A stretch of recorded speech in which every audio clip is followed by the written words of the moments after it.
A story of the have and the have-nots and what some people will do to get ahead. Bong Joon-ho's Parasite is a social commentary that may not have the slant that you think it does.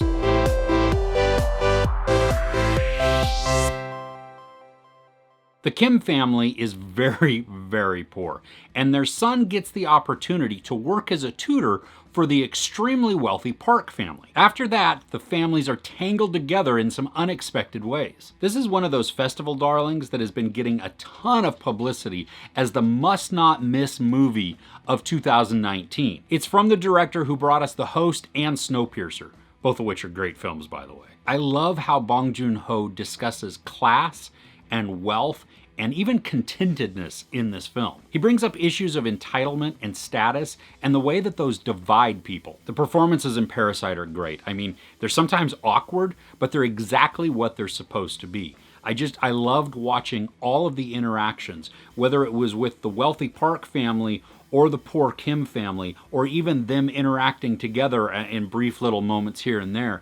You really felt a sense of genuineness to what they were doing. The film does a good job of building up the world and leading us in the story that just begins to slowly build this sense of dread or unease.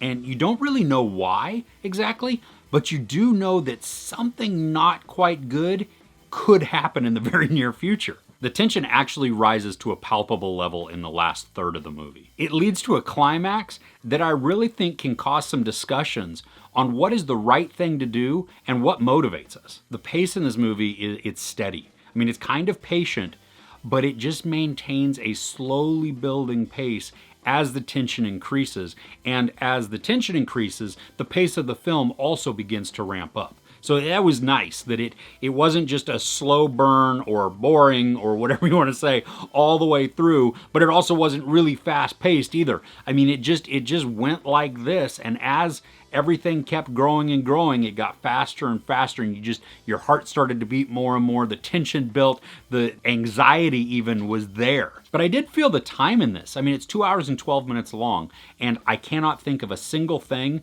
that I would cut out or even any areas that I would trim down or try to speed up.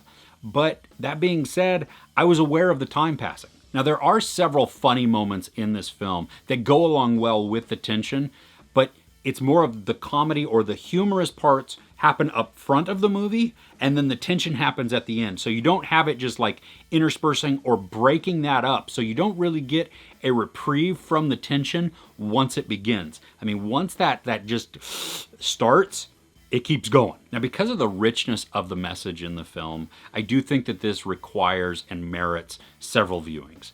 But that being said, also, this is not something that I would just sit down and watch regularly or even often.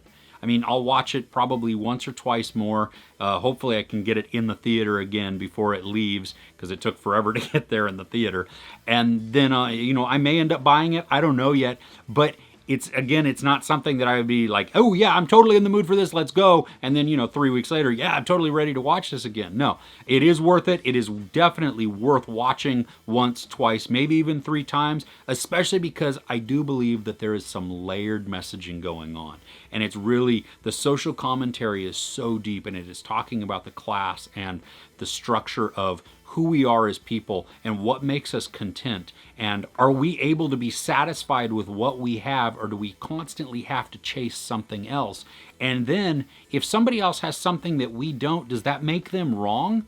I mean, it doesn't make us wrong. Bong Joon-ho is asking that question of, you know what, if there is a dividing class, is that necessarily a bad thing?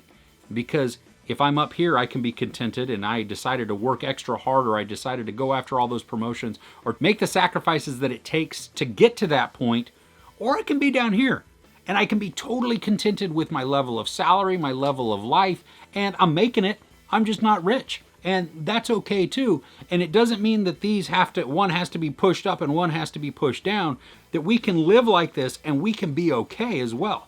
And that may be controversial for some people to even think about. I don't know. But I do like that he asks the question about it, that he even brings it up, that we begin to talk about it some, and that it's done in a way that leads to a climax that you're probably not totally expecting. There's some brief nudity, some sex and profanity, and then some graphic violence. I give Parasite 4.5 out of 5 couches. What is your favorite social commentary movie? Let me know in the comments below. If you enjoyed this review, please give it a like. Also, don't forget to share and subscribe. I'm Chris. This is Movies and Munchies. Thanks for catching with me.